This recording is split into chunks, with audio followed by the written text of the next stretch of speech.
जदीद और भारी हथियारों के साथ जंगी मशकें की गईं। पाक फजाइया के शाहीन भी 2019 की तारीख दोहराने को तैयार हैं। तर्जुमान पाक फौज का बयान, हम तैयार हैं, आजमाना नहीं, सोशल मीडिया के टॉप ट्रेंड में शामिल हो गया।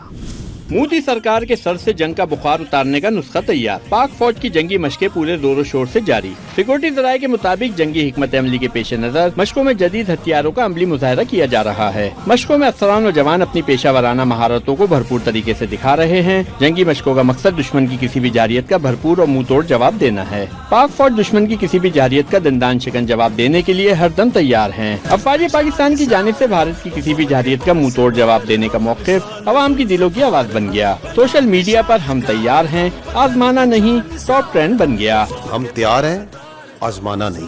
2019 में भी हमने ये बताया था कि we are ready, we are not the one who are going to initiate any aggression, we are a very responsible state and will always follow the path of reason and constructive engagement. But if they think that aggression is the path forward, तो our message is only this, we are ready, don't test it.